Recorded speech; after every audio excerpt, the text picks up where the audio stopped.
আসসালামু আলাইকুম ওয়া রাহমাতুল্লাহি ওয়া বারাকাতুহু। বন্ধুরা, আমি একটি ভিডিও এখন আপনাদের দেখাবো এবং এই ভিডিওটিতে মূলত সমস্যা এবং সমাধান আর হাদিস শায়েখদের মূলত লক্ষ্য এবং উদ্দেশ্য কি এবং এর সমাধান বর্তমান সময়ে হক্কানি উলামা একরাম কি দিয়েছেন, মূলত এরই প্রেক্ষাপটে আজকের এই ভিডিওটি। তো আশা করি সম্পূর্ণ ভিডিওটি সবাই দেখবেন এবং শেষ পর্যন্ত অবশ্যই এই ভিডিওতে কমেন্ট করবেন। তো আমি এখন ভিডিওটি চালু দিব। এর নাম দিলে ঈদ মুবারক, এর নাম হচ্ছে ঈদুল ফিতর, ঈদুল আযহা। কি করে ঈদ মুবারক? ঈদ মুবারক মানে কি? কে নাম দিল? কে জবাব দিবে? সুবহানাল্লাহ। ঈদ মুবারক মানুষ তৈরি করেছে। ঈদের সময় বলতে হবে কি, তাকাব্বালাল্লাহু মিন্না ওয়া মিনকা। আইয়ুহাল মুসলিমুন ঈদুকুম মুবারক। কি করে ঈদ মুবারক? ঈদ মুবারক মানে কি? আইয়ুহাল মুসলিমুন ঈদুকুম মুবারক ওয়া তাকাব্বালাল্লাহু মিন্না ওয়া মিনকুম তামাশাটির ইমাম সাহেবের কথা ওয়া কুল্লু আম এবং আহলে হাদিস সাহেবদের কথার মধ্যে কত তফাৎ। এর নাম দিলে ঈদ মুবারক, এর নাম হচ্ছে ঈদুল ফিতর, ঈদুল আযহা।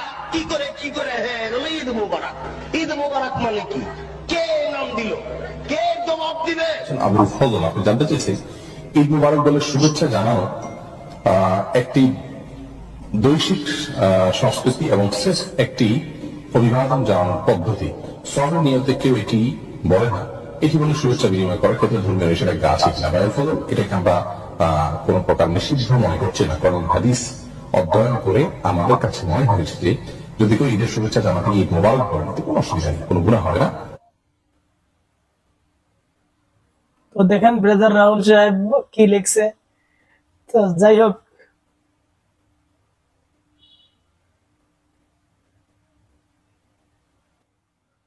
দোয়া করবেন, আমি আপনাদেরকে বন্ধুরা সবাই ভিডিওটি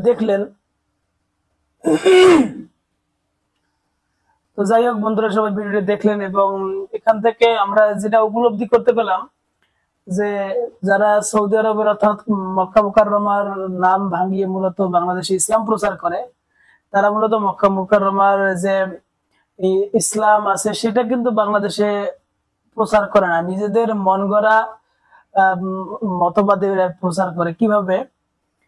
যে মূলত হানাফি মাযহাবের বিরোধিতা করতে পারাই হচ্ছে আহলে হাদিসদের মূল লক্ষ্য।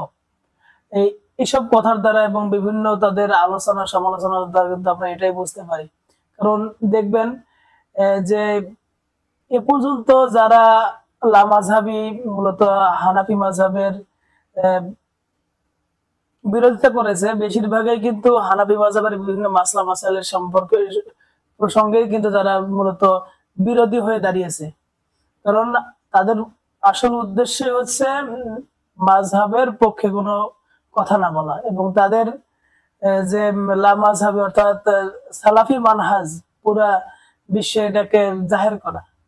তো আশা করি বন্ধুরা আপনারা ভিডিওটি সম্পূর্ণ বুঝতে পেরেছেন যে সবাই আলেম, মক্কা মুকাররমায় যারা আছে তারাও আলেম এবং বাংলাদেশে যারা আছে এরাও আলেম। তো আপনারা সঠিক দিক জিনিসটি বুঝে এবং যেটি সমর্থন করার যোগ্য সেটি সমর্থন করবেন। সবাই ভালো থাকবেন, সুস্থ থাকবেন। আল্লাহ হাফেজ।